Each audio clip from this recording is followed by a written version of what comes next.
Where did others go? Where did you go? Facing road. Shopping? Yeah, sure. Okay. Looking.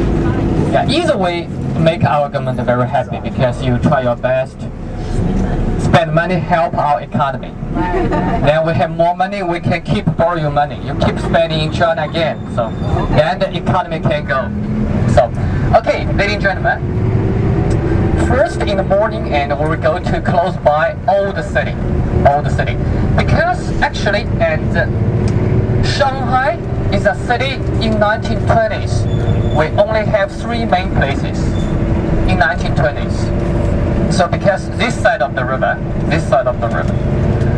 near the riverside, our hotel, this area, and is the former British American settlement. Okay, the middle part of the city is former French concession. Right now we are heading to south. The south part of the city, what we call old city. So there are 3 main places. That means across the river, the TV tower area, at that time is all farming land. Only 20 years development. Okay, so because if you say Shanghai, and a long time ago, is a very small fish village. It's a very small fish village. You didn't even really cook.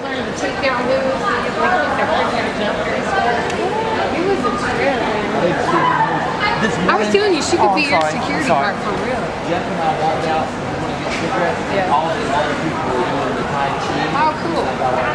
That's cool. We're in the shopping district in Shanghai.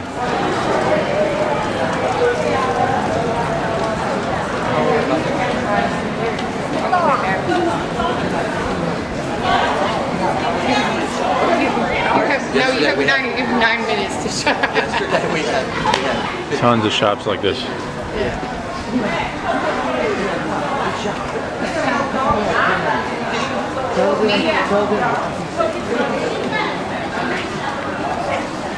hard to believe this is a communist country. Guests invited on the floor. Whatever that means.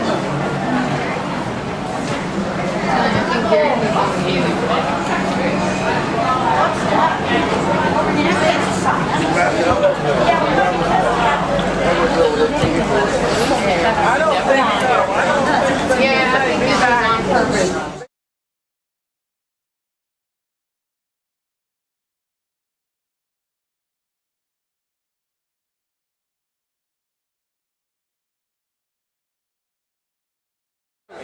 So the Imperial Gardens normally say it's very big, can make you feel exhausted. So I have to go through the whole garden, right? Oh yeah. So but here private gardens, small, because though the people who can afford those kind of gardens, they should be rich, but definitely you could not be as rich as emperor, right? So that's why. Third, private garden normally built for relaxation, for enjoy life. So that's why full of living atmosphere, full of trees, rocks, flowers. That means as soon as you step into the door, you can forget all the trouble. If you're thinking about Taoism and the aesthetic harmony. of Taoist, Harmony, yes. Taoist with some Confucian and some Buddhist stuff combined, but it's fundamentally a Taoist aesthetic. But you know the Imperial Gardens, they're totally different. They must let you feel calm everywhere. That's why, right? Look at the city, such a big square, such a big building, you stand in the middle of the square, you're like an ant. Then you can feel calm. Totally different. So the owner of the garden from a very rich family, local family. He himself is also a very high-ranking official of emperor. This garden is a special gift for his dad. Garden for father, because what he thinks the father brings him up. Teach you.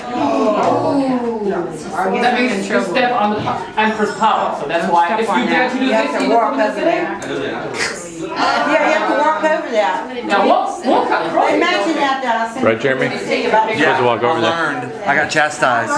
Bad form. I didn't know. When we were at the Lama Temple. At the Lama Temple, I think it was. Oh no! Well, tell me. Bad form.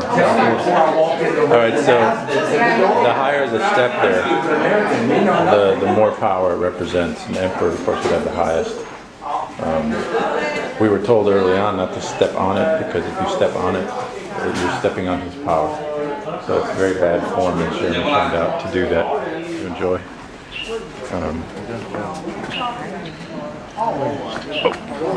On the side is better.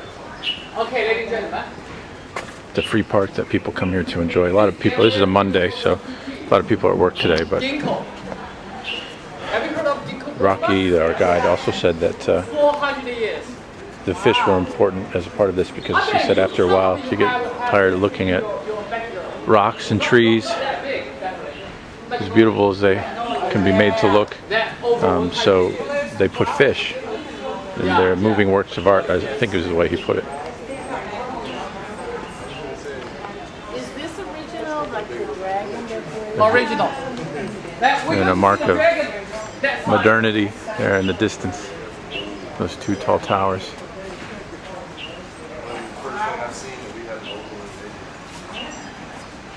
So check out more of the garden. Here's the carving of a dragon right there.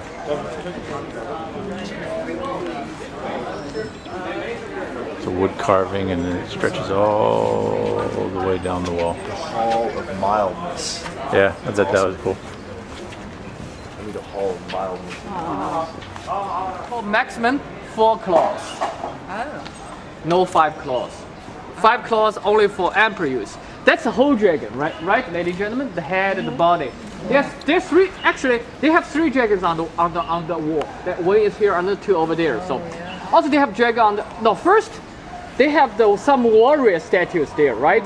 Because the biggest hobby for those guys. In order have to the put a dragon up upper, on your wall or like upper. as decoration is you had to have the emperor's The permission. dragons here.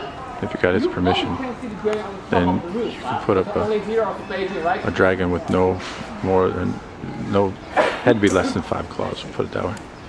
No more than 4, because that was the 5 claws were reserved for the emperor. Both buildings, they are all wood. Wood structure as very special things could not be wasted. So that's why the frog get all the saliva in. So. Rocky said that they would put the dragons. The chin of the dragon. I didn't see it either. Till they Rocky said they would put the dragons in the corner of the houses up there You have to really because it was to protect the house from getting struck by lightning and start a fire. It was believed that the dragons would help to prevent the fire, All I know is it's sitting there. and so that's why they were put there. Interestingly, a few things. First, Dr. Tanner explained that the dragons, the reason why they were considered good luck and putting on the corners of houses in order to keep lightning away and of course to prevent fire was because they're actually considered water spirits.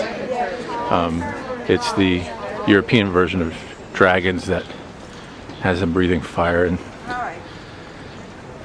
like Dr. Tanner said, it's, you know, when you have 2 cultures meet, each one applies their understanding of their own to the other and help explain things.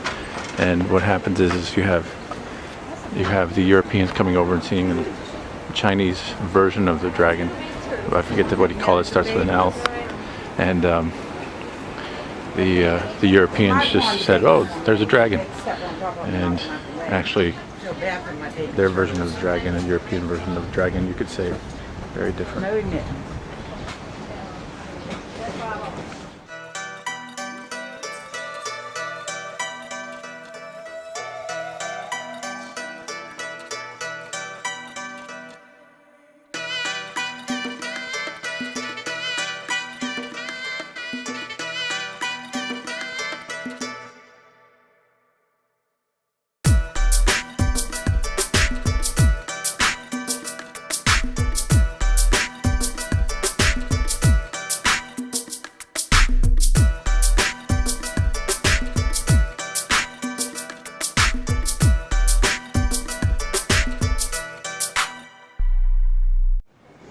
We're at the Shanghai Museum here in Shanghai, and in the pottery ceramics section. Really some beautiful pieces of ceramics here, all painted. we'll be spending some time here and then heading out about 12:30. Go eat lunch. We'll be flying out later, head to Osaka.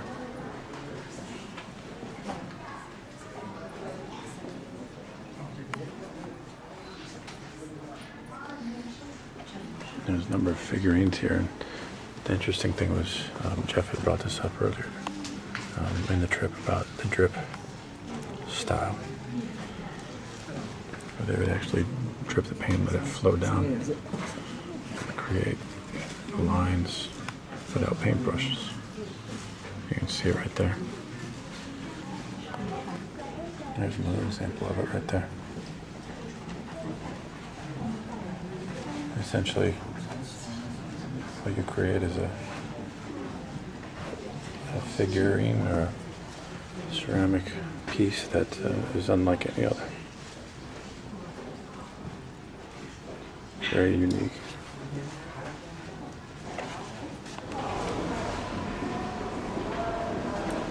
Alright, so we're in another part of the museum where we're looking at ancient Chinese paintings. I always liked how the Chinese would show their landscapes and natural beauty of the country in their paintings in a very distinct way.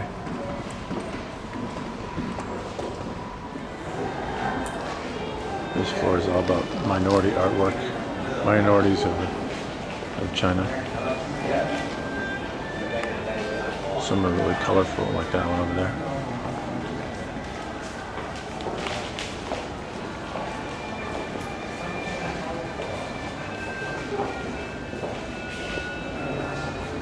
Actually, they're all pretty colorful. Interesting hat on that guy.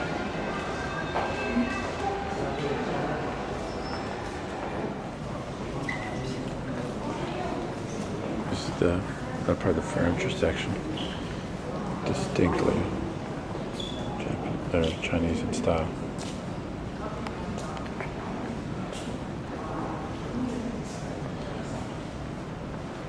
The amount of carving and work that goes into that is just phenomenal.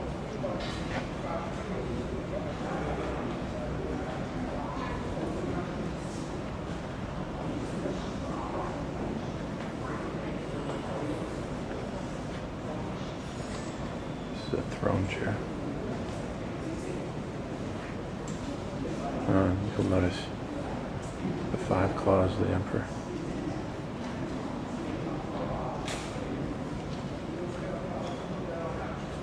This is one that really floors me. It's gold painted and ivory inlay. Imagine how valuable that would be.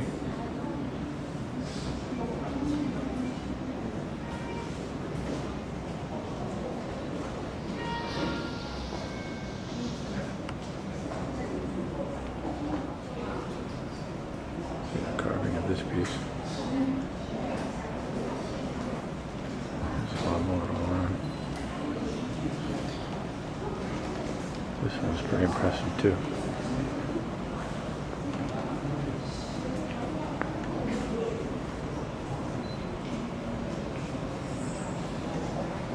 Back of the chair, and the legs, and the table.